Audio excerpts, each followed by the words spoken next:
Welcome to the Outer Realm with Michelle DeRoche and Amelia Pisano. Airing live on the United Public Radio Network, 105.3 FM in New Orleans.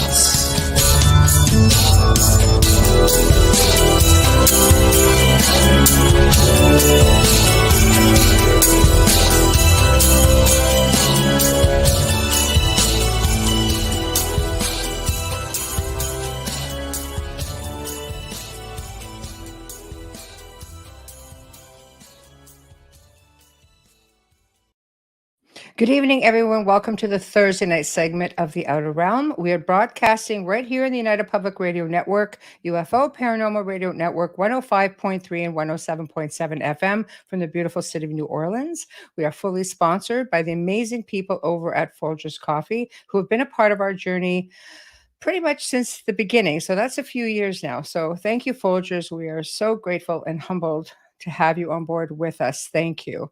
Also, big thank you to award-winning composer, Dr. Snick, aka Justin Snicker, for our intro and our outro. That's the voice and the music that you hear on the intro you just heard. So check him out anywhere that you like to stream your favorite music. Also, big thank you to horror artist Steve McGinnis, who is the man behind the banners and the logos here at the Outer Realm. So check him out on Facebook and Instagram. He does a lot of commission pieces and just does amazing work. So thank you to Steve McGinnis.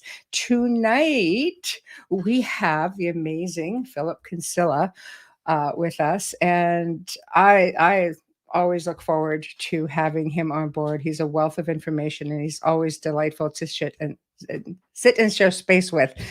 And he's going to be discussing his personal experiences with, being an abduction. I mean, I'm always funny with the word abduction because some people tell me that's not appropriate. I think it's appropriate when they're coming into your personal space.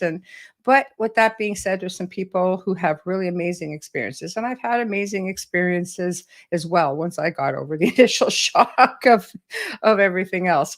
Anyway, he's also going to be discussing his upcoming book, Terrestrial Trespassers.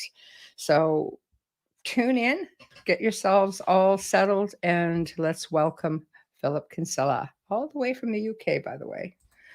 Hello.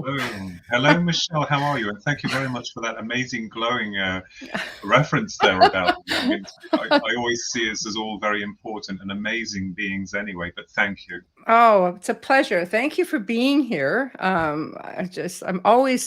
love to share space with you. I love being around like-minded people, and I love listening to their stories and their expertise on it. I mean, I suppose as expert as you can be in a field that is so, I mean, let's face it, it's like any other field of high strangeness. It's just, there's nothing concrete with it. It's just all about the research or whatever you can find that resembles any little bit of being authentic.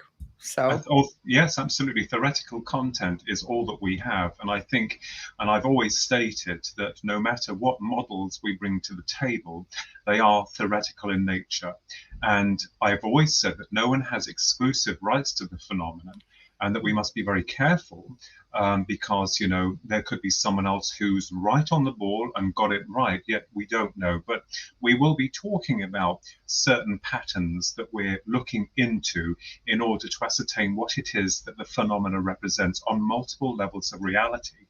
And this is fascinating, and I think gives us hope because it stipulates that we are not the only intelligent life form within this infinite cosmos, and that there is more to us than a mere flesh and blood biological unit that we have been led to believe lives and merely dies.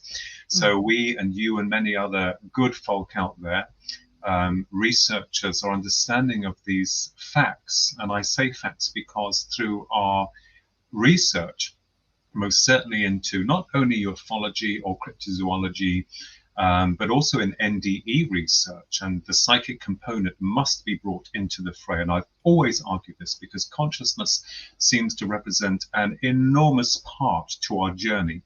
And just very quickly here, when I say consciousness, I'm not talking about something ethereal and wispy that can't be touched. Consciousness is the real essence of form, of what creates us here within this third dimensional matrix. So absolutely well said, Michelle, with regards to your analysis and determination of what it is that we may be dealing with. Yeah. Thank you. It's, I mean, I'd love to hear your thoughts on this because you've had an abduction experience and it's different for everyone. I looked at it that way as well because I found it so intrusive. And then I started realizing this has been happening to me since I was a child. It's been happening, it's a family thing. It's been going on for generations because I started asking questions, later on. And, I thought, this is abduction. But then, I started hearing theories about, well, no, this is you made this arrangement, Yes, as a soul being, as an energy being, your life hasn't always been human, and that's right. and you agreed to this. So I'm thinking, okay, so I started looking at it more like being an experiencer. That's right. So what are your thoughts on that? And then we can get into how it started, some of the Yeah.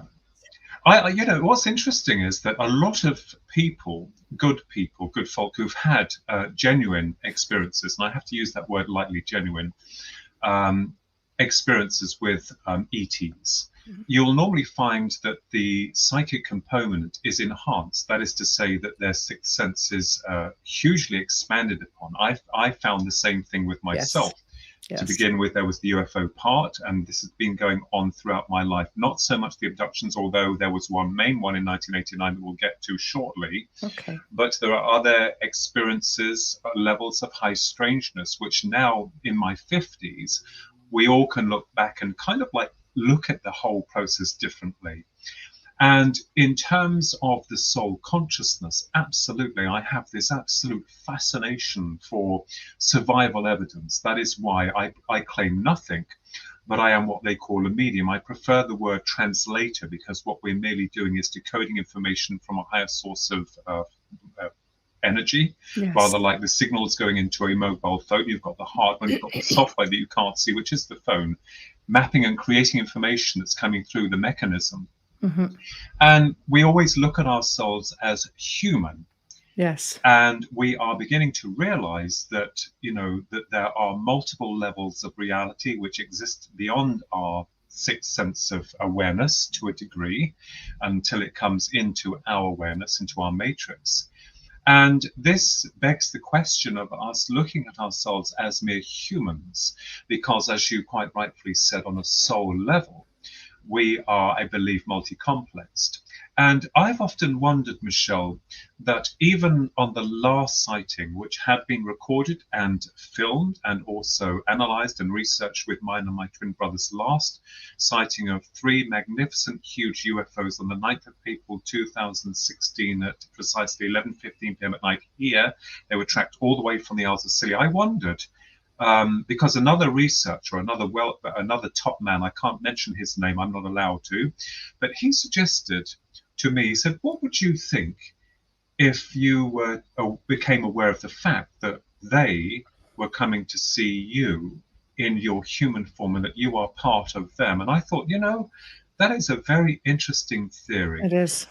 Yeah. That is. So I think on a multiple level of awareness that we are more than human. And you said about soul contracts. Well, my understanding is that we are eternal beings, and that we have gone through multitude forms of incarnations, not just in human form, perhaps in extraterrestrial form. I have some memories that have not been pulled through hypnosis, but memories of a place that is not here.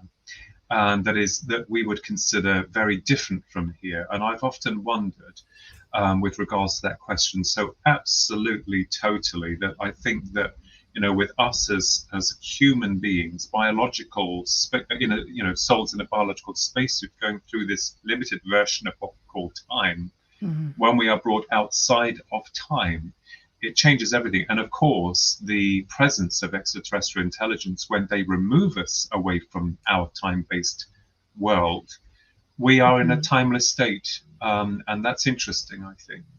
I think it's extremely interesting. I had a guest on last week, Reverend Barbara DeLong, Mm, and she made a reference to us as being avatars. She goes, yes. we enter into our avatars, and I thought, that's actually an interesting way of putting it.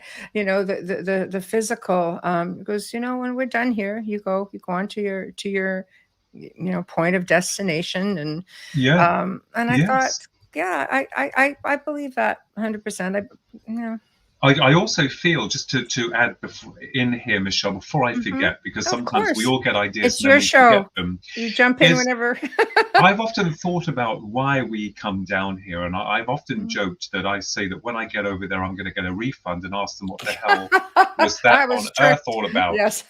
But Yes. it could be that we are all collating information. We're creating our own realities, and that we are part of this Yes. source of awareness that is building upon itself through an extension of us through these multiple experiences. It's rather like someone creating one film and then we get bored, we want to see another, and we see another. It's like music, we want many variations of these things. And I think that the one, whatever the one is that we're all part of, is perhaps expanding upon the process of creation of awareness through itself, through us as the avatars, as the Yes. extensions, as the probes, as Yes. the kind of like the explorers, as it were. And yes, it's Yes. harsh, it's a difficult world that we come into, but I know that there is another side because I've seen it on 2 occasions. Hmm. And it's nothing less than staggering. And what shocked me more than anything was the complete awareness of where I was from. I knew where I was from. It was like awakening. It was no big deal in the sense like, or it was like, well, I'm stripped of all those feelings that I had that bring me down here, that weigh me down, and now I'm free. So absolutely, I just wanted to add that little bit in there. Oh, absolutely. I think it's important because right now we are in a day and age of, I guess, disclosure. I like to call it, maybe discovery for many.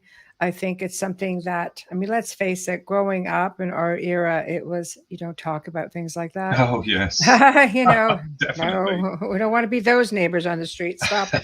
So, you know, so now, with the internet and with more people coming forward because of technology such as like phones and Mm, cameras, and it's a little bit harder to deny it's there. So I think you have some governments, etc., coming through and saying, okay, yes, it's a thing. And but we're that's a whole other type of show. But I mm. think because of the fact that it's out there now, it's important for people to realize that it doesn't all have to be terrifying, and Oh, it's part of our evolution, and we need to get an understanding of our neighbors, whether they come from the cosmos or whether they're here in our oceans, our mountains, underground. mm, Like yes. the ancients spoke of these people and existed, these individuals, and somewhere along the line that all changed and we became fearful. Mm, that's right. So, I think we live by a system that creates that fear yes, agreed. and control, mental subjugation. And you're correct, Michelle. The advent of technology has allowed us to, in some instances, Yes. prove the existence of not only spirit form, but also what we call spirit form. It sounds very British and very Victorian. It's like some people sit I around love the it table though. wrapping it. I do. You But guys started the also, whole movement, so you're allowed.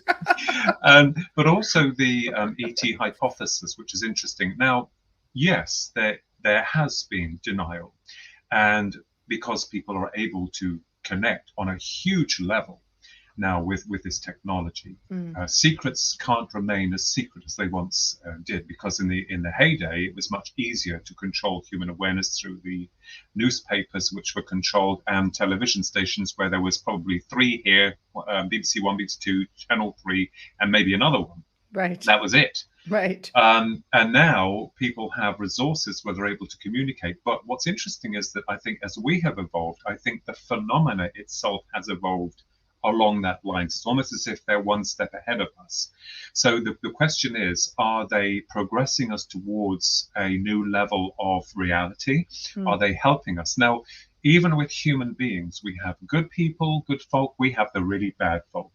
And Mhm. Kathleen Marden, God love her, the niece of Betty and Barney Hill, herself a wonderful UFO researcher and author, investigator, an award-winning lady that she is. She did make me laugh once when she said, well, you have the good ETs, you have the bad ETs, and you have the rogues. Yeah, that's right. and this is why, people have kind of like, because I've centered a lot of my research into the abduction phenomena. Yes. And sometimes on levels that are not too nice to look at. Sure. You have to understand that I am for the good ET hypothesis as well. I have actually made mention in my books that I'm not here stating that the whole phenomena is evil. Right. I want to look at both sides of the coin here. Course. Yes. And understand with certain connections and links what it is that we're dealing with, because it's all very well us glossing things up, which is wonderful and good, but there is also another side, and that is the same for our system. You have all of us down here, many millions of people who are wonderful, loving, good folk who are opening their minds to a new reality, a new awareness, consciousness. Mm-hmm. And then we have those at the top, which we're beginning to find are highly structured and organized in trying to bring our mental subjugation to a level where we can't think. So there's this silent war, and it's psychological now. You don't need guns or car crashes now. It's just a system whereby we operate, and we're beginning to open up here. Yes. But the system is like trying to crush us down. So this ongoing war between good and evil. It's the oldest story in the book. Oh, absolutely, totally. Yes. Makes for a good book and a good film. Oh, many times. Sure. So let's start with your experience then. I agree with you on, the abduction side of things, because it happens. It happens more times than people are even aware of, obviously. Oh, yes. Absolutely. So let's start with your experience. Yes. Well, we do know that there is an intergenerational link, and a lot of researchers have discovered this, which begs the question of what it is that these ETs are looking for. Is there something that is connected within our DNA or within the soul? We have to think about that as well too, because my understanding of these certain aliens, most notably the Greys, as they're called, are interested in what we represent on a reproductive species, which is individual. Now, I've had people telling me how it is and why it is.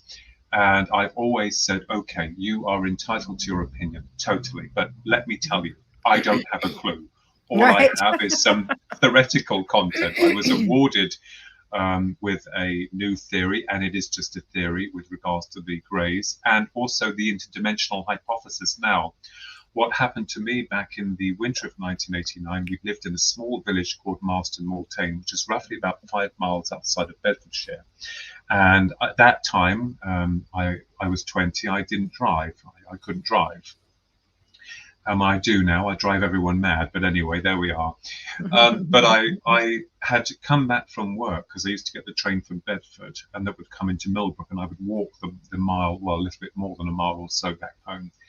And I got into the house. We lived in a semi-detached house. It was quite a big house. It had big extensions and big garden and everything, and the front was all glass. And I'd come into the house as I normally did. My mother was at work, and my brother and my sister were home with our dog. We had a dog called Benji. And I walked through the glass doors and through the hall and into the kitchen, and the glass doors to the kitchen were opened. And I leaned myself back against the sideboard where the breakfast bar was, because that led into the dining room and then the conservatory at the other side.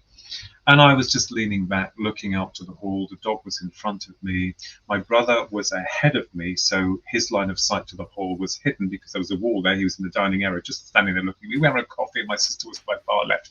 It's important for you to dress where everyone was. Okay. So I'm just relaxing, and I just want a cup of coffee and just, chill after a long day at work.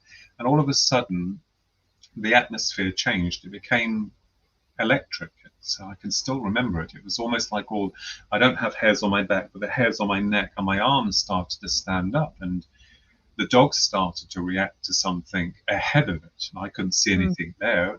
And all of a sudden, my brother did something very unusual. He said, there's going to be an earthquake or grandma's going to die. And as he said that, his head was like this, the ceiling.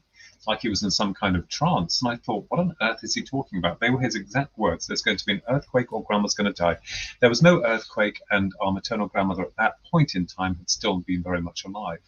And I realized when I looked out to the hall that I'd just come through with the frosted glass doors to the front of the house, the glass doors and the windows there, there was this light, and I thought that it was a white light, and I thought that our mum had come back from work early, because she was on a late shift, and we had a driveway coming up to the property, and I realised that this wasn't the headlights to a car.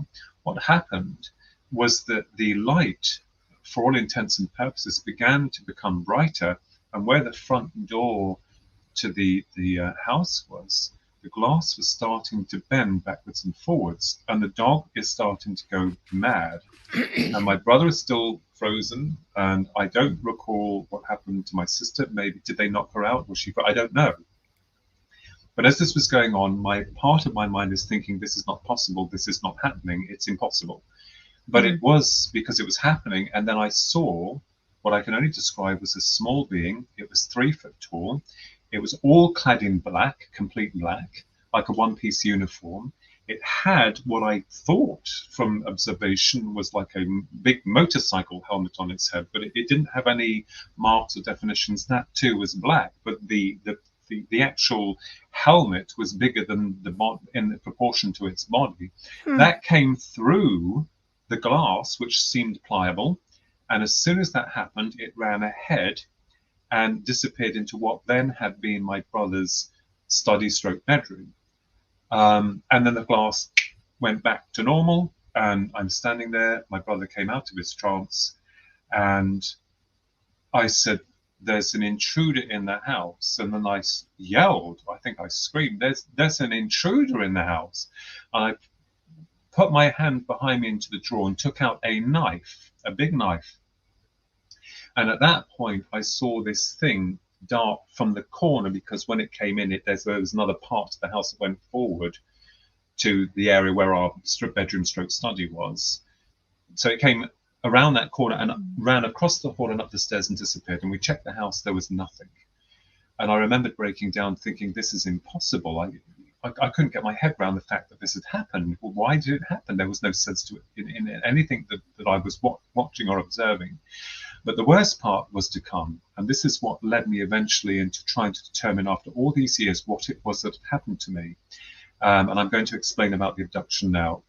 But there is another researcher. I can't say too much about what he's discovered. Of course. Sure. But Pierre Sabat, brilliant author, and he's pieced together, I think, a lot of information about what he feels have been behind this on a theoretical level. That's why I always say to people, keep your experiences as they happen. Don't add or subtract anything. Just bring through what you remembered. Now, I remembered every part of my abduction, where some people don't.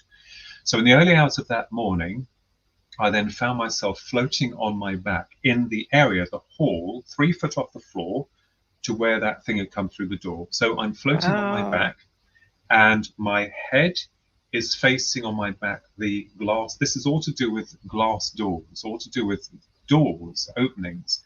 And where my head is positioned as I'm floating, I awaken and I'm like, what on earth is happening to me? And I'm being pulled invisibly through the glass to the kitchen door. So as I'm coming through them, I'm thinking, there's no way I'm able to get through solid matter. We are biological and this is material. There's no way that there can be an interaction between the two, yet I'm going through it. And it was dark. I don't know what time it was. There was no clock that I could see. It must have been the early hours of the morning, because it was quite dark. And as I was pulled through to the kitchen on my back, I was kind of pulled round. I could see the dog asleep, so the dog wasn't even aware that I was there. And then I was pulled through the kitchen, through to the conservatory, and then out of the conservatory doors and out to the garden. Now, we had a big garden with a big pond and a patio, and down the end was an aviary, and it was quite a long garden. And as I came out into the garden, as I was pulled out to the garden on my back, I was then elevated up. So I was in a standing position, but still 3 feet off the floor. It's quite high up.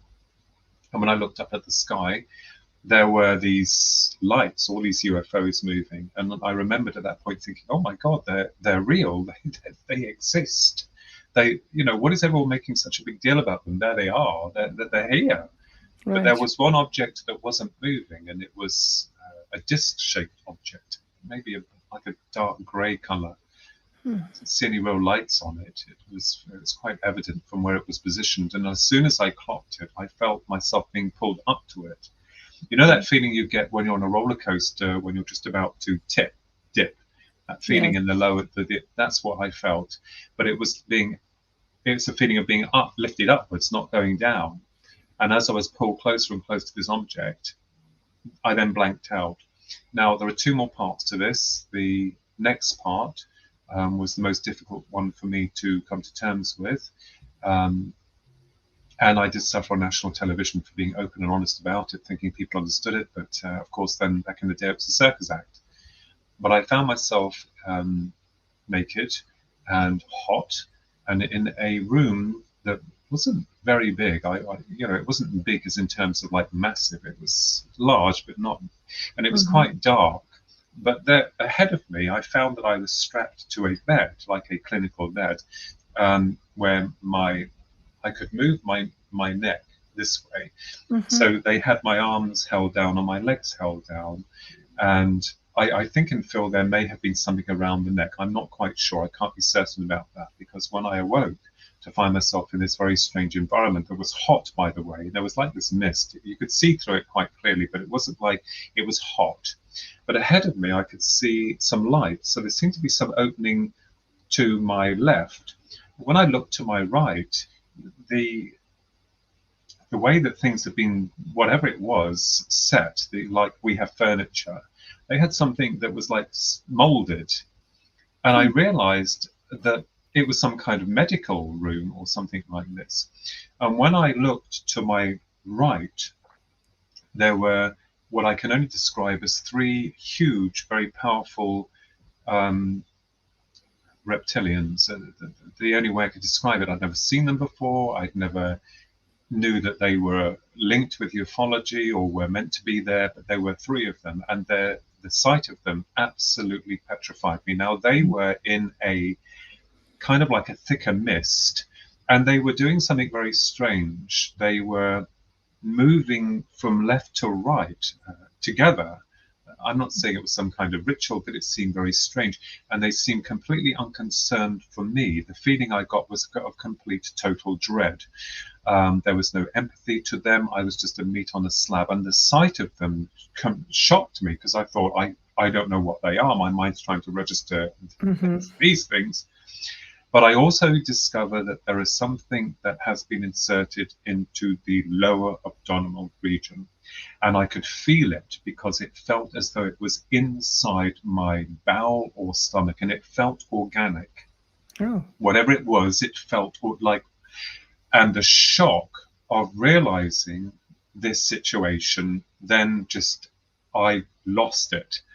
I was like, I started to scream. I tried to pull away from where I was. The three, when I say the reptilians, whatever they were, they were what we would call, what you would know as a reptilian, because that's what they looked like to me. Right. Powerful, strong. You wouldn't mess with these guys. Right. Completely unperturbed. And I just wanted this thing out of me. And I screamed and screamed.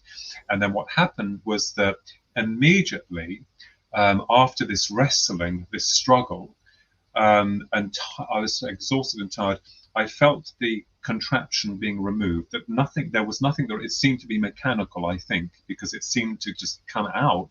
And when I looked to my right, the three of them had gone, but there was then a small grey. It was cream more than grey. I have to point this out. It was more cream colour than grey. It just appeared from that opening ahead of me. And I thought, oh my God, I need to get out of here.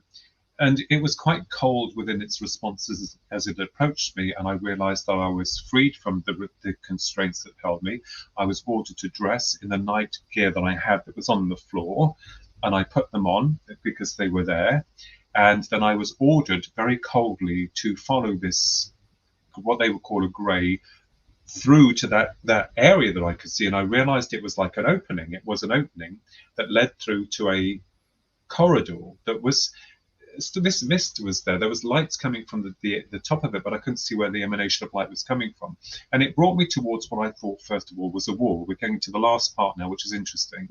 So as I came to this wall, the grey's looking at me, and it's like it wants me out. And I'm like, you want me out? Where am I going? And immediately, I didn't see it, but I felt like it was just that 1 minute it was a wall, the next minute it was an opening. I had in my impression this big tree, this huge tree. I don't know what the tree meant. I had no idea why I was seeing this big, huge, massive tree.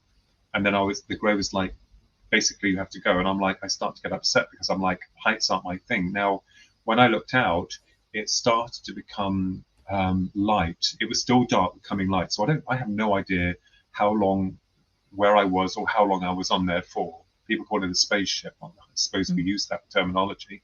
But I could see from the height that where our conservatory was, there was a smaller disc-shaped object sitting there. And I'm like, this is crazy. And I felt this push, and I was ordered here not to look at the other two greys that were assisting me down to the ground. There were another two greys, and I thought, well, that's very strange because I've seen that one there, so why should I not look at these two? It's almost like I shouldn't look back. As I came down to the ground, this is the last part that was absolutely incredible. I saw another grey standing in front of me where the area of the patio and the pond was, and it was different.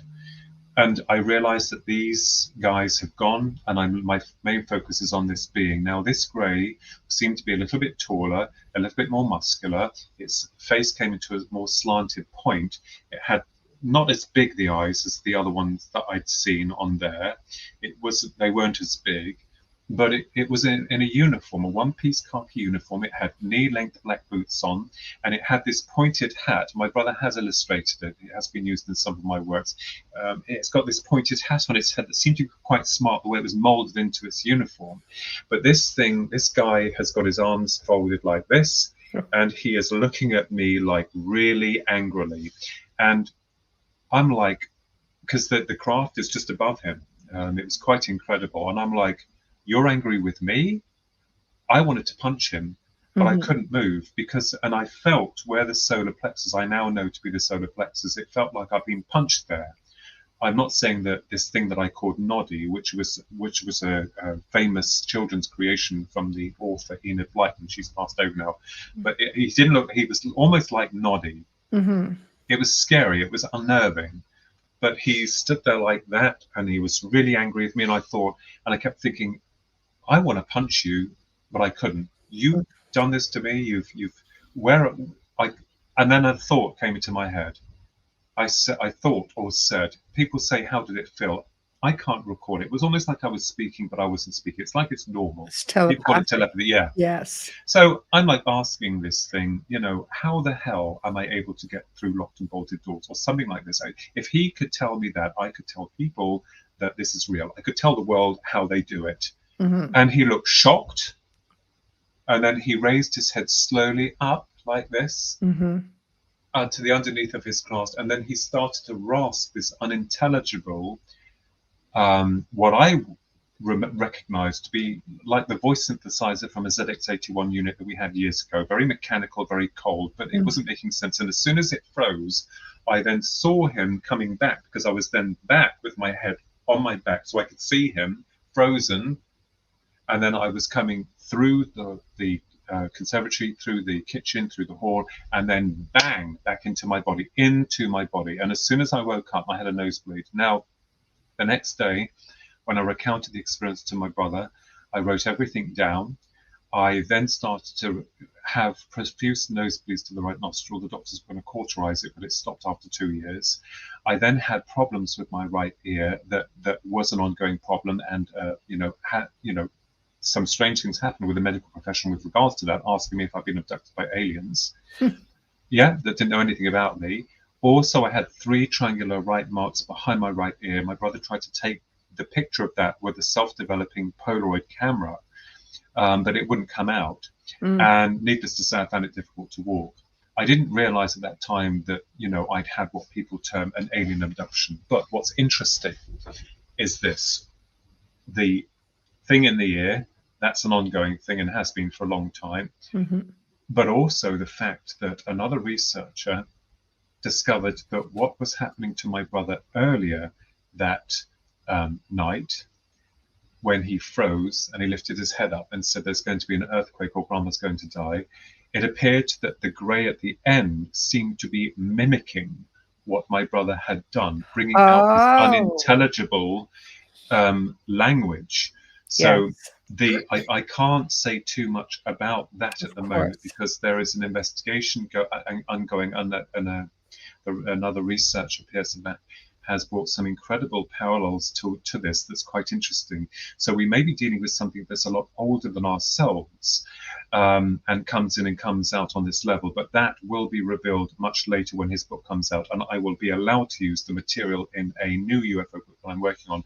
So that was now, with regards to the advent of that so-called abduction, and I say so-called because we don't still know what it is. Right. People label something, they say, and we understand it like near-death experience to be what they call an abduction. So, right.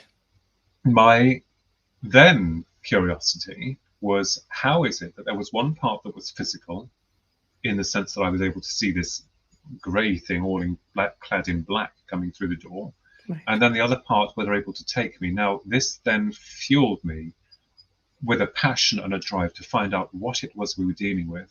Right. And this then led in 1996 to finish off here with a download.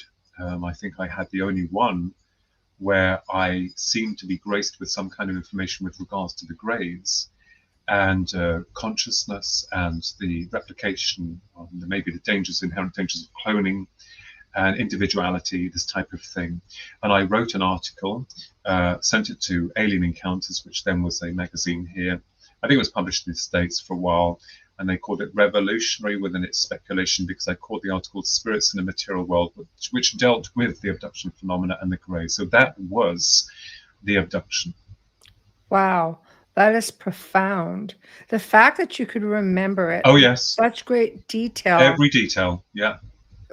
Why do you think that they would let you recall that? And I put it that way because so many people will say, I have no recollection. And with that being said, I've heard, like different theories saying, well, if you've asked not to remember, they'll take that away from you if it's too traumatizing, or if maybe you've learned something that they don't necessarily want.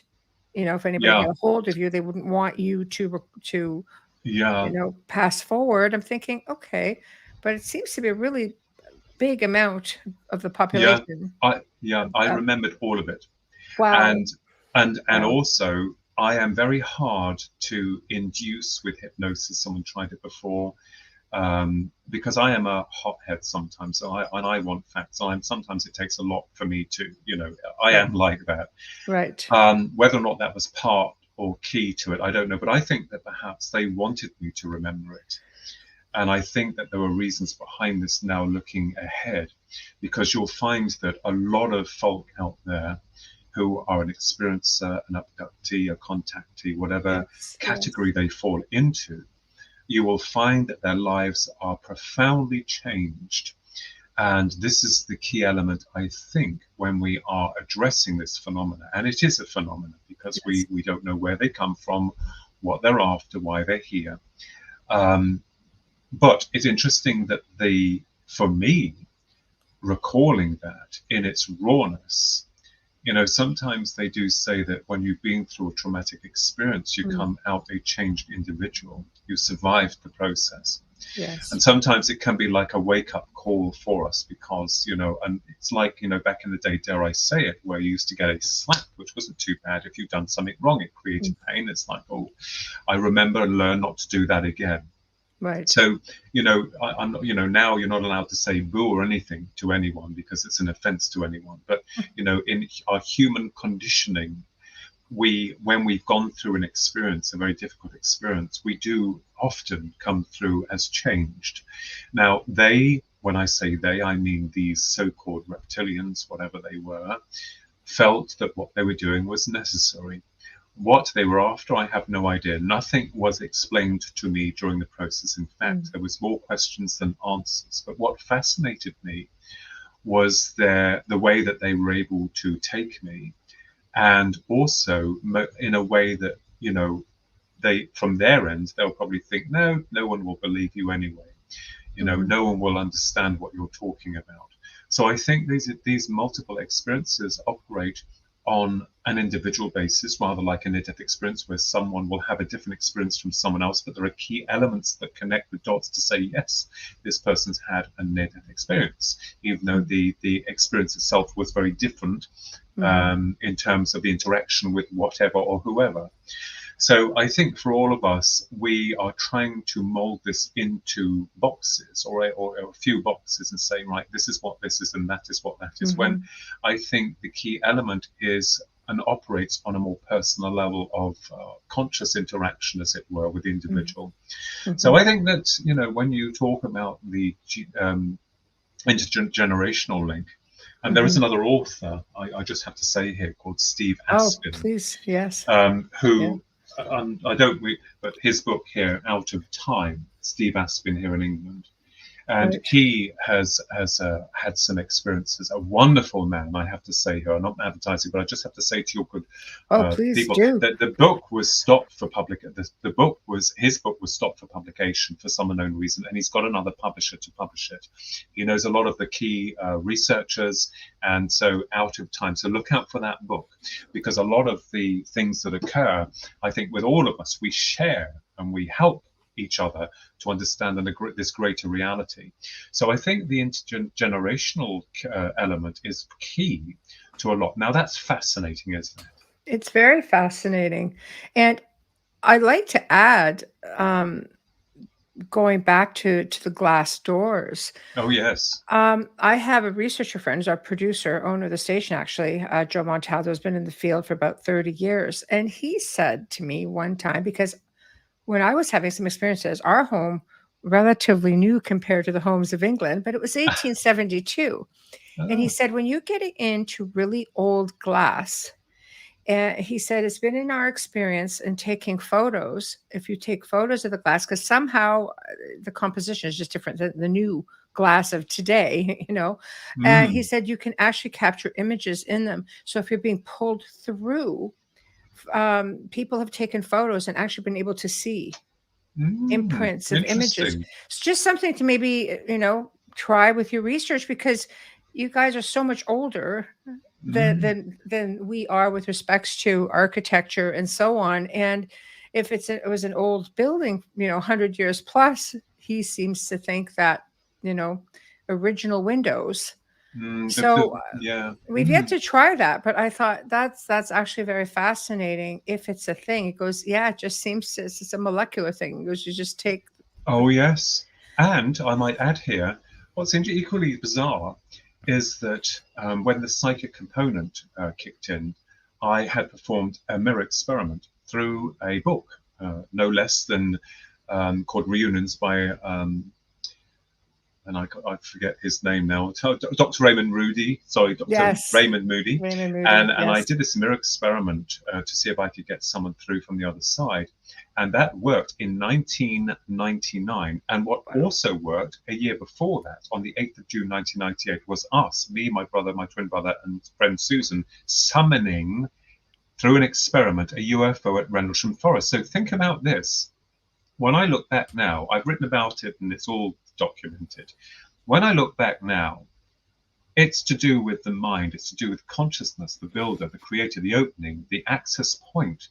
You know, you're summoning dead people, you're summoning UFOs. What is this telling you? That there are windows that seem to open and you go through, or they come through. And I got that idea from Karen Carpenter's song Calling Occupants, of all things. I wondered whether or not that was possible at the time.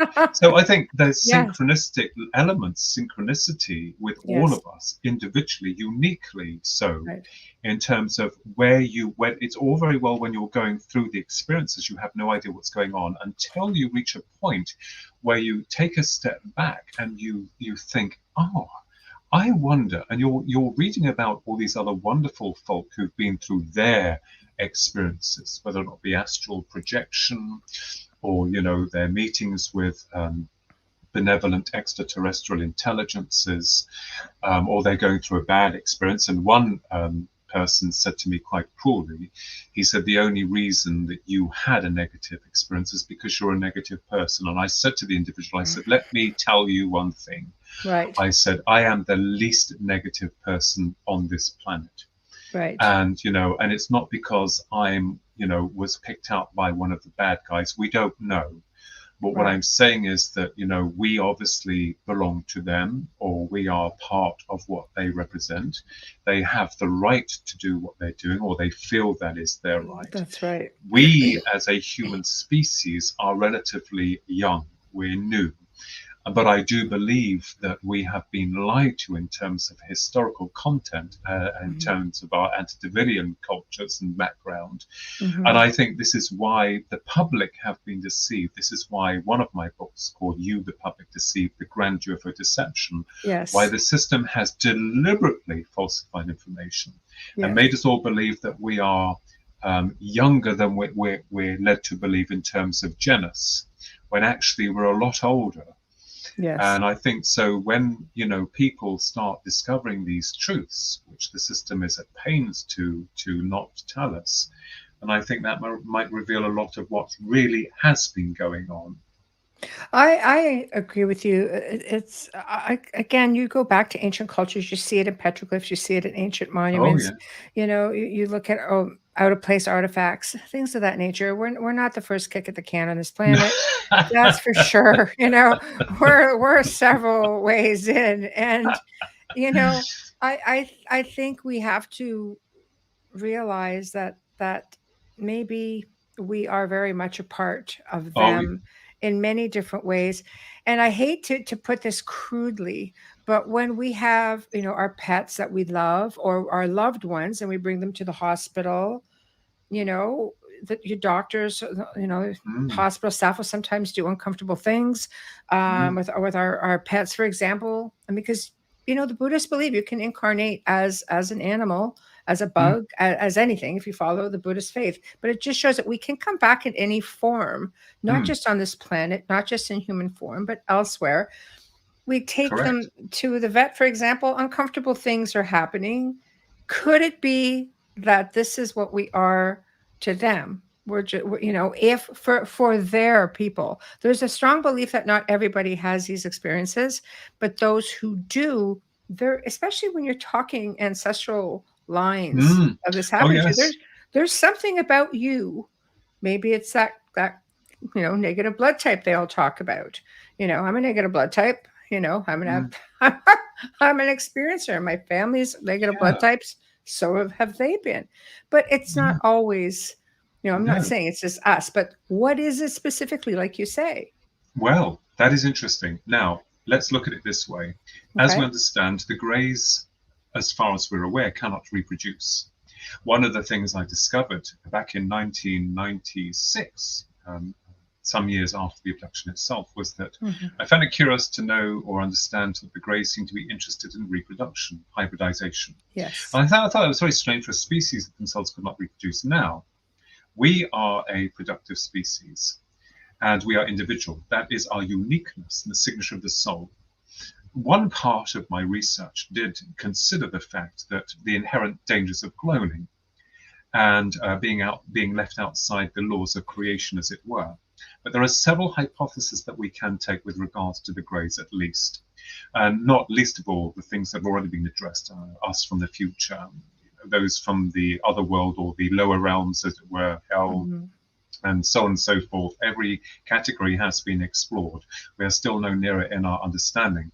But what was interesting for me was what we are as a species. Now, we're talking about the Greys, and we're left all scratching our heads. Fascinating subject, absolutely intriguing. And, someone said to me once quite coolly, you're like a kid on Christmas Day. It's like, yes, I am. He doesn't know which present is the one that's more useful to him. It's fine. He's absolutely right. He's agreed on all points. But as a species, what do we represent? Now, we don't know enough about what we are, where we come from, and I believe, like so many, that our true genus is not the Sunday school version that's been dictated to us down the ages and has been embossed within our minds and used with fear to control through God that's going to destroy you and all the rest of it.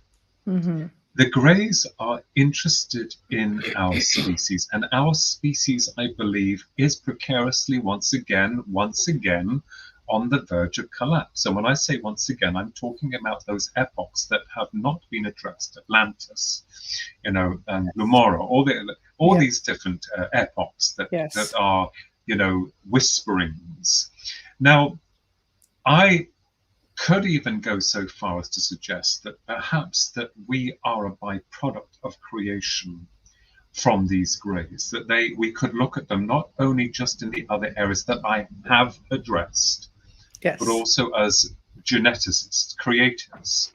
And that if you think about it, the human experiment has not fared well. And I say that because most people, when they address us as human beings, yes, we have the love and light, we have the goodness in people, but we also have the others that are not. Right. And if you look upon our species as well, we're not the most kindest of species. Now, has our species come to an end? And is there some kind of program that has been initiated on a maybe perhaps an ultra-terrestrial level that is wanting to recreate a new genus, something that is able, part and parcel of alien and human, that is able to exist beyond another sphere entirely beyond this realm? We don't know. But what is interesting and key is the fact that the Greys themselves come across as beings that own us, that has that right to do what they need to do. But we don't know enough about the intergenerational links, what it is that they're after. And I'm a very interfering person. My mind is always going into these areas like, what are they after there? What do they want there? What is it? And as I said again, very gently, I will not step on anyone's belief system because that is sacred. But I'm of like mind with you. Yes. I'm allowed to think like so many outside the box, to find out what is going on, what they are, where they come from, and another point in question, which is fascinating: where are they? Now, when we ask that question, where are they? Yes. Think about that very carefully. Now, also the fact that we have Greys, we have reptilians. I've seen them. Yes. We have the tall whites. Yes. We have the mantis. We have all these different the species. Light beings. And the light beings. They've been here. Yeah. Oh, absolutely. Totally. Yes. Now, this is interesting. This is fascinating. We also have the dogman. We have the Sasquatch. We're going into other areas although we tend to separate each category into alternate fields of investigation, understood. Yes. But where are they? Now, this is the thing. This is the key. We may be dealing with interdimensional or ultra. I was just going to say, when are they? As soon as you said, right. Yes, absolutely. I agree with you. So this is now beginning, as for us as a species, to question, and I think it's wonderful that people are beginning to batter that iron door that's been closed about people want disclosure, and we're beginning to see a breakdown within the system's way of containing that information, because there are more whistleblowers that's coming forward that's wanting to break this whole secret situation down. They want to pull that wall down and reveal it for what it is. And I think that one of the reasons why the system is at pains to tell us, the public, about what is going on, because it will find it very difficult to do so. We have been programmed from birth to believe in physicality, to believe that this is our lot, that consciousness is limited only through its 5 senses and through observation. Well, we've been suppressed even in our food. Absolutely. And that's another thing, isn't it? Yes. Yeah. Yes. So I think that they will not be able to, because they're going to find that, I know, and many other good folks out there know, but they're going to how will we inform those members of the public that will not be able to wrap their heads around this? Where are they coming from? Yes, I'm completely of like mind on all those levels. We're conditioned in many ways from the time we Absolutely. are children, you know, whether it's guiding us in faith, whether it's Yes. guiding us through educational, which is broken in many places. Oh, Both yes. can be very broken. Mm, I've always said you have to find your faith within yourself. You don't need an institution to tell you how to feel for your to absolutely. source or your creator, whatever that case may be. There have Correct. been cultures that have existed for thousands of years that our indigenous people still today go out and have their belief systems. And I prefer to go the course of spiritualism. If I'm going to do that, I'm going to go sit in the forest and I'm going to connect Yes. with nature, and which connects you to all. It's just, I'm funny like that, but I truly believe that our evolution is to evolve telepathically, Mm, psychically, mm, because that's how they communicate. And absolutely. the animals know it. Mm. You know, there was, if you remember Carl Sagan. Yes, yeah, Dr. Sal Carl Sagan. He wrote the book Contact. Amazing film, by the way. I love with Jodie Foster. Love the film Oh, Contact. that was fantastic. Love Jodie Foster. Brilliant Yes. actress. Wonderful, wonderful actress. Fantastic, fantastic film. But what a lot of people don't know is he and other scientists started an organization called the Order of the Dolphin. And the Order of the Dolphin was created because they believed that dolphins could communicate with aliens. And if you remember the old Star Trek movie with the Oh, yes. whales, Whales. Yes, I remember that the one. same idea. They were looking for the humpback whales. Yeah. So moving forward, they believe that the dolphin, just through language, can communicate with the greys, other Mm, species of extraterrestrials. And what I found interesting is there are stories of saucers coming over the water in the ocean and dolphins congregating underneath them and just being very vocal. mm. And I remember at one point, because I do have equipment that speaks, and when you make mention of, trying to call forward, I've done that and have phenomenal audio recorded. Yes. One of them, in speaking with a individual, I believe, from wherever, Uh-huh. somewhere in there, I started hearing them talk amongst themselves, and it sounded like a chirping. I'm going, sounds like a bloody dolphin. Yes. So, and I started researching and came across the Order of the Dolphin. So other species on our planet are very capable of communicating. Accept us. And this is what Except is us. primarily Yes. the issue. This is why we are so far removed from the rest of creation here. Yes. And not always in a superior way, I might add. No. And I think that everything that we see around us in terms of the paranormal, you've quite absolutely aptly stated it yourself. Communicate through mind. The only species that does not is the human, to a degree. To a degree. There are those individuals, very blessed individuals who are able to some degree, be able to control thought. Yes. And we're beginning to realize that through the power of thought, through consciousness, through liberation, and through a lot of practice, that we can alter our sense of reality. Yes. Now, if you had told someone that 10 or 15 years ago, maybe 20 years ago, they would have laughed you all the way to what we call the leads. Mind blown. Yeah. You'll find now that it is true. I have tried the application myself. It is extremely difficult to remain within the moment, to try to visualize what you want. But let me tell you, it's happened a few times with me. And I do condition myself every single morning now. It's very hard, into a positive framework, because we're so used to and programmed into all this negativity, which is drawing our consciousness down, which is suppressing consciousness, which is not allowing us. And I know that you said quite rightly, through the food administrations and God knows what else, through the atmosphere. But you are your own God. You are your own creator. We're all part of that process of interconnectivity, and perhaps on multiple levels of reality. One of the things that I've started to do is saying to remain positive.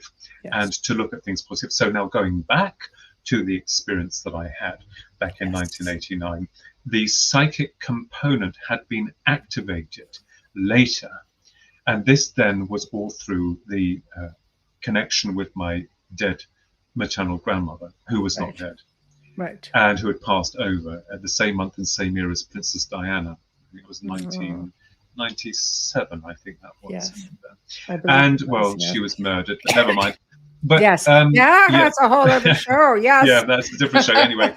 But I will say to you that, and not everything is conspiracy. We know that conspiracy is just a Let me get my psychological tin weapon. hat because I'm on board with you with that. So, I'll put mine on as well. But I think that, with regards to the system that we serve, there is definitely a war, a silent war, and it is psychological in nature. Now, I said that before. I said to you before, Yes. Michelle, that what's happening now is that we, the people, are beginning to find our inherent power. We are beginning to discover our inherent greatness. We're beginning to discover that this up here is merely a tool to bring other realities into this level of awareness. If you take your mobile phone, you have the physical apparatus, the hardware, and you have the software that you can't see. It needs a little bit of energy, like us, that we need food to and water to sustain our bodies, to give us energy. And we have consciousness that operates through us. We record and we send information out, we receive information. Now, some people, amazing people like yourself and many others within your groups, your wonderful connection links, have learned to balance this, to opening it to these other realms that come through into this reality. And it will appear real to you because mind is real. Mind is reality. Everything around us has been created through an imagery that's been brought forth from the mind, the central pool of all that is and all that ever will be. So I believe that when I say, where are they? People have mistaken me, saying, oh, you just think that they're in some, wispy. I thought that within my mind that perhaps you thought that they were some wispy thing on another level that can't be touched. No. There are multiple levels of realities that exist around our one, and those realities are able to temporarily reconnect into this realm with us and physically interact before it goes out again. How they do that, God only knows, but it is fascinating. I mean, if you think about it, there are doorways, yes, portals all over this planet. The ancients knew where many of these places were. They built their temples, in and around them. A lot of them, the church came afterwards, went right over top of those temples. They know where it all is, right? They're there, and there's no doubt that they come in and out. I've seen portals open up in the sky. I've seen it. They're different types. Sometimes it's just a flash that goes just like that. I'll say, okay, where are you? It's like, okay. And honestly, this one time I looked and it was just like a giant arch that just went of all multiple pastel colors. And I was just like, I'm looking around, is there a storm? Like my logical brain is trying to figure out what the heck it is I'm looking at. Yeah. And I'm sitting there, just the most unbelievable thing I've ever seen. I saw it in a vision one time, a download. So when it came to be and I started recalling, I'm just like, it looked a lot like what I had in this image that I had been shown before. Yeah, and in Utah, Skinwalker Ranch, they also recorded these portals opening. They could see other worlds through these portals. Yes. And we do find also, if you think about just changing the subject slightly with regards to the Skinwalker legend. Yes. Is that they used a powerful belief that created that reality that obviously came into being. Yes. And this is why we have to also look into those aspects of the mind and creation. There is an element that in the astral planes where our human belief system, under the connection of belief and constructing thought, actually builds it on that side of life. Right. We give things life as well. As we give life, we also are given life. So on multiple levels, not just here, again, I say that our journey in this life is minuscule compared to the ever-expanding nature of our reality beyond this cosmos, through this cosmos, and into multiple levels of other realities. I have something very strange that's always happened to me, Michelle, and I could be reading a book, I could be driving the car, I could be, whatever. And the image that I see instantly creates another opening of something that is kind of like more amazing, that seems to make more sense with regards to that. And this is what I get. Like there's a greater reality, a tapestry that is so infinite that we're all connected to, and you kind of like generally lose the thread of what it is because you're not told what it is, but it's there. You can sense it and feel it. You see, it's almost like in that moment of empowerment, it's like an opening that reveals itself and then closes again. And I believe that when we physically die, that is the same reality that we get when consciousness is no longer affixed to this temporary biological spacesuit. That is, all the memories come together as one, rather like the signal to your mobile phone network system. If your phone dies, all that information is stored in a cloud. I'm not saying we go to a cloud, but it's probably nearest to that. I mean, the other side. But Right. what I'm Yeah. saying here is that levels of consciousness is so amazing. So I think we're only seeing a small part of what's going on here, and we're all trying to fit it into these boxes, and the reality of that will come much later, perhaps when we ourselves pass to the other side. Who knows? I mean, we're all in search of that holy grail of the knowledge, of the information of what we look for. You'll get researchers who want to be there at the top, that own the exclusive rights, and I found it. No, the phenomena is linked with every single one of us.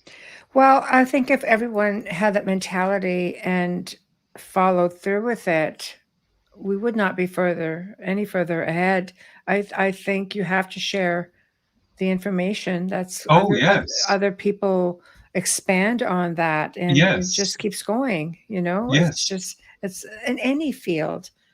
And I think it's important that you hold on to your belief. Your structured belief Yes. system is important to you. Everyone is trying to change how you're thinking, how Yes. you're feeling. And you said about God. Well, I can find God in a field. I can find God in my heart. I don't need to go to a church, although I do love churches. Yes. I'm not conditioned by some kind of religious organization. Right. Correct. Same. I, like you, am my own individual person. Exactly. And I think that perhaps the phenomena operates on that level of individual connectivity.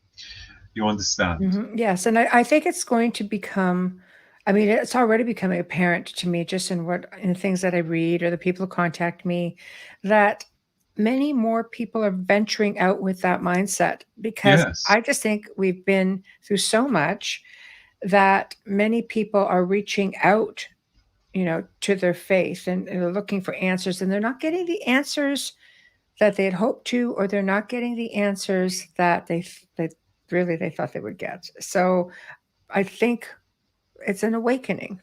Yes, that's right. It's an awakening. And more people seem to be comfortable around the thought of having extraterrestrial contact than I thought. Well, I thought for sure that I would be reading more about, with all the fear that's been instilled into society. I thought I would be reading a lot more, like the pros and cons. I thought for sure it would be the cons, but people are just like, no, they're very open to it. The whole CE5 movement. I mean, Russian scientists have been doing CE5 since the 80s. Like, we don't have to go into space. They go to a certain base that they have, and because we call them. It's like, what?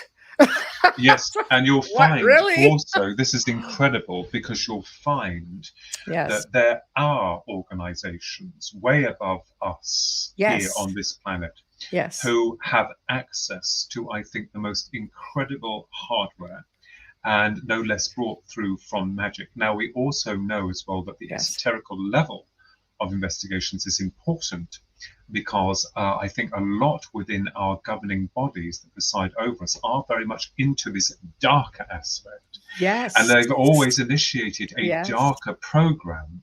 Yes. So it could be like attracts like, and their forces are trying to go against us and what we are trying to attain in goodness, or all that is good and that is godly and is wonderful. So it does beg the question, to some degree, that most of these other factions of extraterrestrials, as we call them, those that are operating on the negative, perhaps are linked with those individuals of like minds here on this world.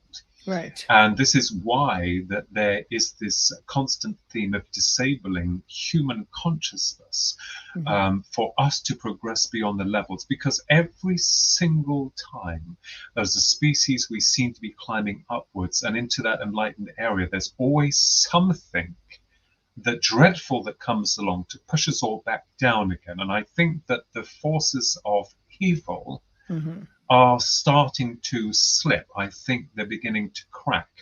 No matter how many times that the public have been hoodwinked into this systematic control of pay your taxes, don't ask any questions, fear this and fear that, and now people are starting to wake up and think, hang on just a minute. This doesn't make sense. That's right. I know. There's more to I know. what you've If told it goes us. against the grain, you need to question it. I've always said it. If it doesn't feel right, if there's something even as a smidge off to your psyche, to your spirit, if it insults your soul and your person, you need to explore it. Don't just take it for what it is. Yes. Explore it, whether it's within yourself or whether you're putting it out there.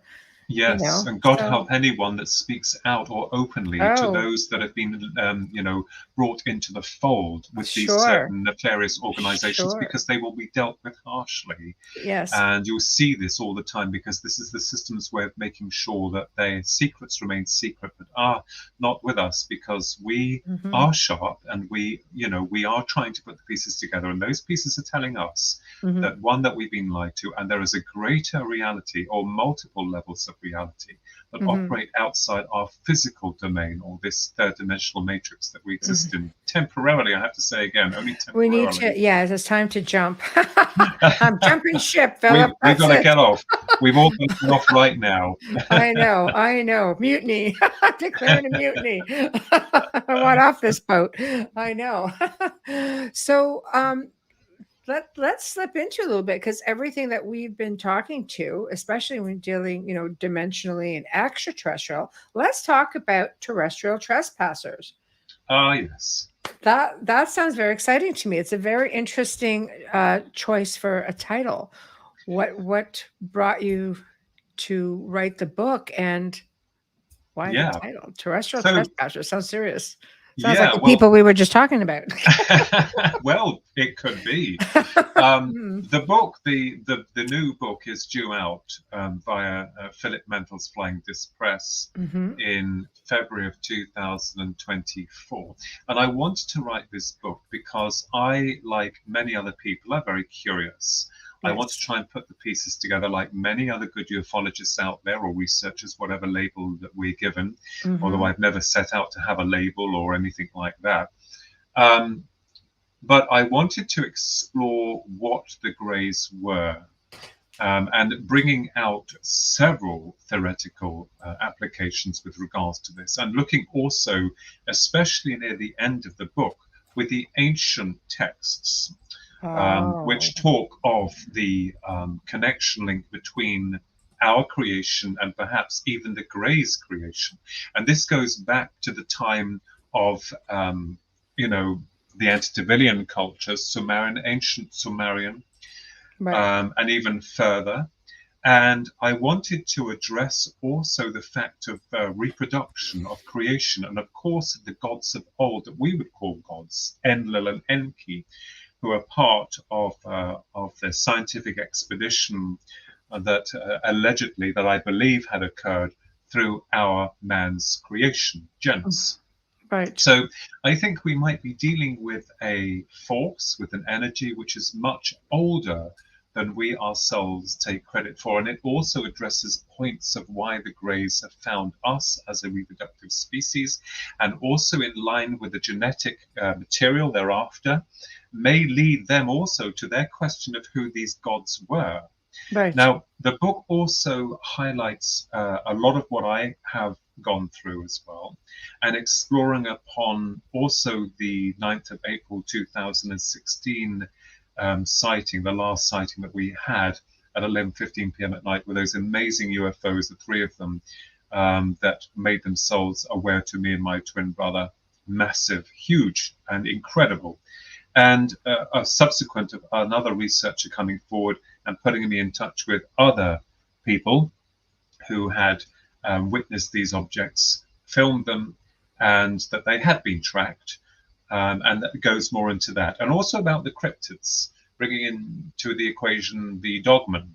And people will say, well, how on That's a earth? big one. Yeah, now how on earth are you able to link UFO abductions with cryptozoology? Well, I'm not, but I'm making certain parallels that I think that most of the public might find interesting with regards to the dogman, the Sasquatch, Yes. and other elements of high strangeness that occurs during the event of a UFO appearing or the Yes. light phenomena coming in and distorting our sense of reality.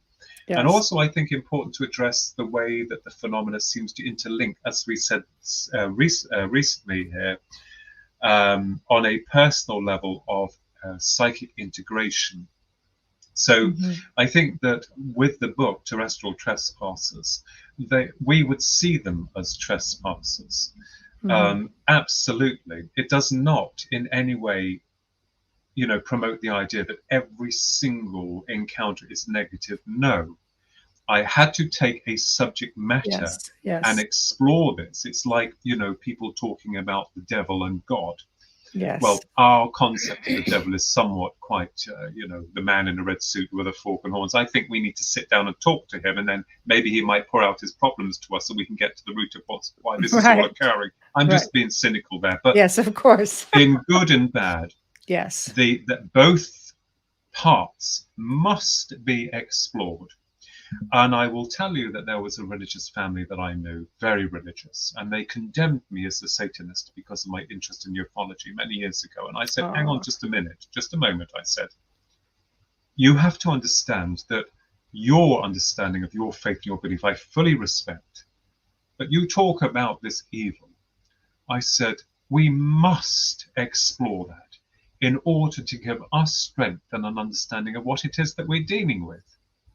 If we don't have any information about this, then we may be taken off guard. They always say, keep your enemies closer. Because with your enemies, you'll learn so much more about what's really going on. And I'm not saying that the Greys are enemies. Right. I'm just taking the stance of a part of the abduction Jump phenomena. outside the box for a That's while. right. To look at, areas that most people are not willing to address. Yes. And another area that we have to highlight here is the cattle, end quote, with that, because we're not really allowed to use the end word now, correct, with regards to that. But it is important. We can't remain closed eyes to it. We have to look and see, well, what is this? What is causing this? And why is it occurring? That is where I wanted to write Terrestrial Trespassers, in terms of understanding of this, the other side of the coin. right. And of course, as I said to you, Michelle, I'm an interfering person. Once I get my teeth into something, I can't let it go. Right. But it does not mean that, and this is where people have kind of like highlighted me as a negative individual that's only looking at the raw bad experiences. Well, to a degree I have, because I want to better understand what happened to myself. Does that mean that I agree that all the other experiences that people have had were negative? No. But it was horrific for yourself, and you deserve to have answers. That's right. And if this helps understand this on multiple levels of awareness, which is still occurring to this day through research that other researchers are doing for me with regards to it, we're beginning to understand something greater. Now, doesn't that help? Because sometimes when you've been through a bad experience, you come through like, I survived that, and I've learned something from that. Was I meant to learn something from that? Was I meant to get a slap on the hand? Was I meant to be pushed in a different direction to enhance the psychic component? Yes. Right. Because had I not had that experience, I'd be doing a 9 to 5 job and paying my taxes and asking no questions. I am grateful. You good little citizen. Yeah, I am grateful that to some degree that I've had this happen and seen them at close range. Right. Because that has changed everything for me completely. Right. It does. I could see that. I've talked to many experiencers, contactees, abductees. It's different for everyone. It's truly a personal experience. To try to generalize it all, try and tell that to someone who has been traumatized, or try to tell that to somebody who's had the most unbelievably elated experience, and they come back and they try to explain it, and people are just like, we've been conditioned to think the other way, and it's hard, And as I said, Michelle, like you, it is an individual, unique Yes. experience. Correct. And I believe on a soul level, it doesn't just is here. Correct. It doesn't just mean to say that, we're trying to put the pieces together, which rightfully we would want to do that. But I believe there is a much greater reality, a much bigger world other than the one that we currently exist in. And Yes. this is why the system that we serve, damn them, Mhm. have done their best to destroy, control, subjugate. It hinders the evolution. Yes, but they, Yeah. be very wary to those folk out there, because you will find that what thy soweth, thy shall reap. And that is the truth of whatever God you profess to believe in. You Yes. cannot escape it, you Mhm. know. And those even on the other side are aware of that. They know any love. They understand. And I'm not saying, you're going to take yourself to a lower plane. That's your deciding. You're making the creation of your mind. If that's how you think, if that's how you feel, then you'll draw that to you.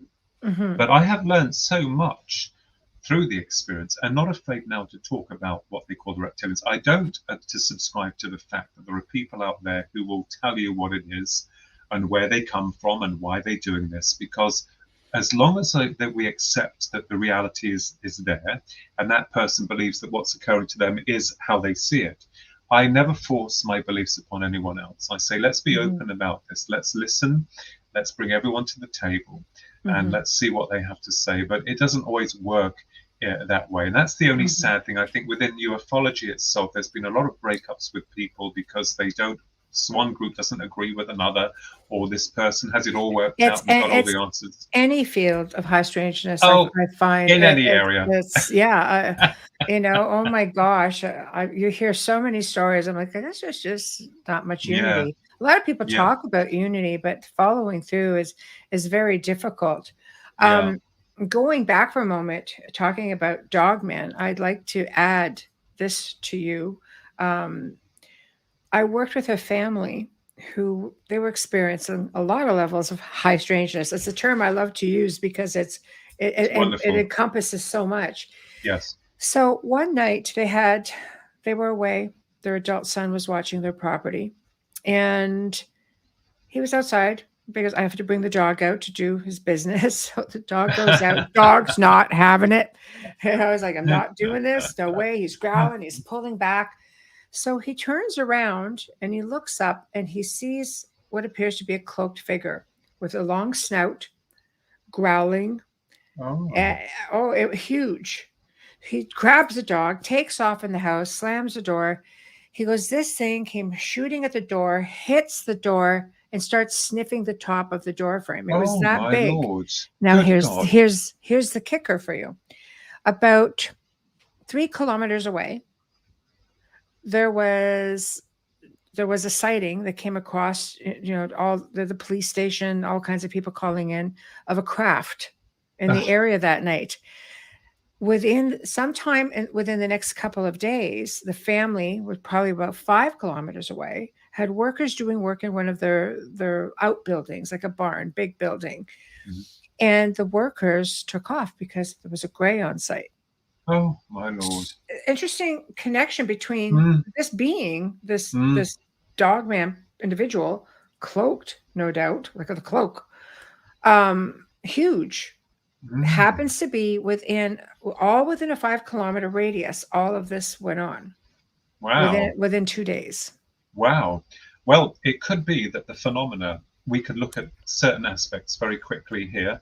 Of course. It could be that as the light phenomena or UFO phenomena comes in, is it somehow distorting both space and time, leaving some kind of opening or residue for other beings to come through? Because in a lot of cases, paranormal activity, discarnate voices, like phenomena, ghosts, all this type of thing seems to affect a certain geographical location where the object, i.e. UFO, has come in.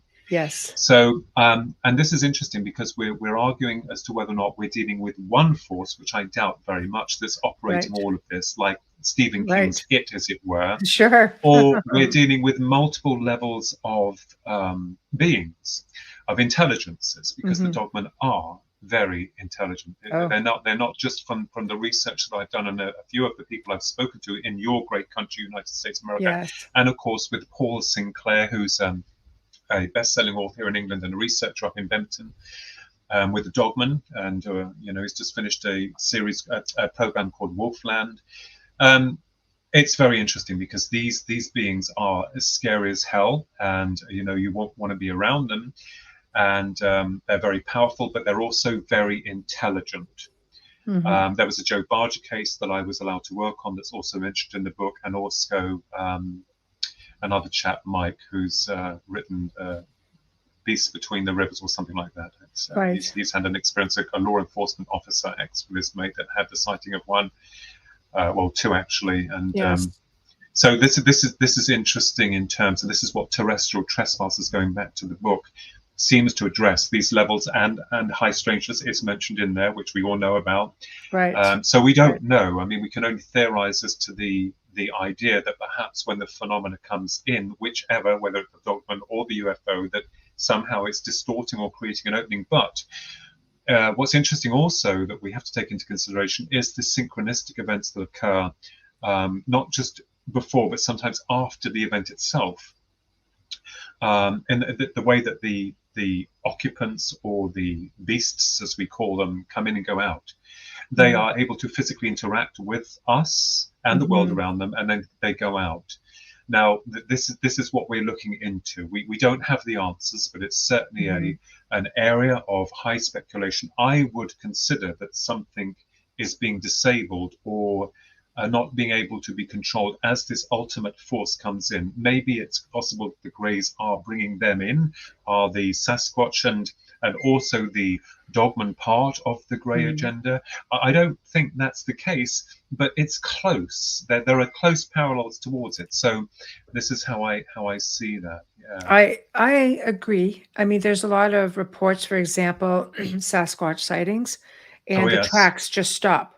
Yes, absolutely. Same with the Dogman as well. Oh, See, yes. there we go. There we go. So I don't know. We don't know, but at least Right. we can, and if there's anyone out there who does know, well, we're all ears, trust me. Yes. But as I said, I think it's interesting to have that kind of like high speculation and also theoretical content, which is fascinating no less, for us to consider these amazing subject matters and to bash them back and forwards, and even if it makes for some people a good horror nighttime story. We all like to be a little bit scared in the safety of our home, but I can assure you that these accounts, like are real, and they promote the highest levels of fear in those that witness them. And this is another area that I wanted to look into, why this is occurring, and why it is that they promote this level of fear when they're such incredibly intelligent beings. Well, we don't know. I think the whole quantum aspect of it is fascinating. Oh, I know yes. we had a man on the show named Ron Morehouse, and he wrote a book called Quantum Bigfoot. And I could send you a link to the episode if you want. It's fascinating, the whole quantum, and he talks about the orbs. He talks about how they make you feel and how they can psychically direct, certain energies to you. Wow. The UFOs, all of that. And he's also like mine, the high degree of intelligence and the whole connection to the craft. And also psychics. I see the lights, everything. But they are smaller. Yes. They're in different colors. We don't know what they are. They could be the dimensional opening of the deceased, or they could be consciousness or whatever. But the phenomena itself, they come in larger light phenomena, bigger light phenomena. That's interesting, isn't it? It's all fascinating to me. Then, you start looking into the missing 411. Oh, yes. Throughout national parks, throughout the United States. And there have been, situations where Bigfoot has been somehow sighted, or areas where they have found Bigfoot prints where people have allegedly gone to disappear. Like, there's just a lot of different connections. So does somebody just slip into a portal? I don't know. Well, Yeah, I can assure you of one thing. I would love to do that, but I would like to come back again, because most of those people don't. You see, they don't come back. No, So it's true. God knows where they go. God love them. There are It's some true. terrifying events that have to be addressed. We cannot Hmm. shy away from that. That's right. And we need to know what's happened to these people, why it's happened to them, Hmm. and looking at the different aspects of the phenomena as a whole, not just the good, the bad, but also the ugly. It's Best. important. It's no Yes. different from, I mean, I'm not putting myself in light of a psychologist, but a psychologist trying to determine, or criminologist, a killer, to Hmm. what goes on in their mind. You know, they analyze cases, and Hmm. one person said to me, you know, you just, all you do is rehash old cases. No, I don't. But you'll find that some of the old cases are the most important, because what we're looking for is key elements, patterns that connect Hmm. the dots from one to the other. That is why researchers look and dig up the old cases. It's Hmm. not because they've got nothing else to write about and they're bored and they bring it out into the open just to Hmm. sell their books. No, there are reasons behind them. I had one chap approach me, he's passed over now, Don Schneidenberg, Hmm. and he was involved in a military experiment with an isobar, and also all to do with the Roswell crash in 1947. Now, his experiment was to see how he could survive in this self-contained environment, and also being ingested with some kind of food that was like a fluid that gave him apparently longevity. And he argued and fought for this, saying that they had retrieved some of this material on board the Roswell craft, if it's to be believed. I mean, I had all of his medical records sent to me from himself, and I wrote about that in You the Public to See. But again, those levels of high strangeness come into it, where people weren't really interested, they didn't really want to know, and so we don't know. But as I said, we must be very careful and not be too submissive of those who come forward and claim these things. We have to Hmm. look into them, and okay, we get a few bogus people. I've had them, you've had them, people who claim all Sure. sorts of ridiculous things. But you meet the real gems that come forward, I can assure you, that have a story to tell, and always it's like a bottle of wine. Why is it Hmm. that it takes years for it to mature and then people are interested in it? I've always often wondered why that is. Right. Well, I think if you grew up, in a certain era where you weren't allowed to talk about it, um, Yes, you know, I don't think a lot of those cases or experiences were ever investigated on a level where researchers can investigate that's today. correct. The only That's people correct. who were investigating them, if if they got a hold of them, would have been military, That's right. Absolutely. Yes, and we know what government. happens there. Exactly, right? Red That's tape another and show right silence. there. Yes, exactly, the duct tape across the mouth, Yeah, that's it. that's it. So Lovely. now people, it's oral history. Yes. They would talk to family members about it. Those family members are now the ones, in some cases, that are coming forward because their family members told them, or maybe if they were fortunate, got them to write it down, do a drawing. So now you're coming in because it's more acceptable now to do this in the last, how many couple of decades, definitely not the Yes. Roswell days, but now Yes. as a researcher, and you can look at it with fresh eyes because you're Yes. more knowledgeable, because it's more spoken about. So you can go back, pick it Yes. apart, and maybe Yes. come up with a conclusion That's right. that never would have been possible before. That's right, and of course, I think this is fascinating. We're living through amazing times now because we have access to more information.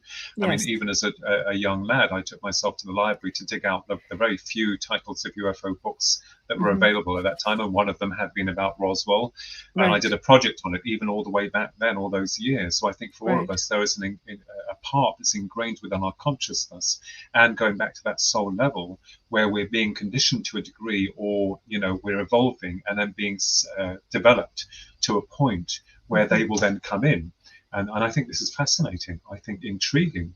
So yes, I mean, we're all of us are, again, as you say, avatars. We're all Yes. researchers in our own right, those that are looking for the answers, trying to piece this parts to this complex puzzle together.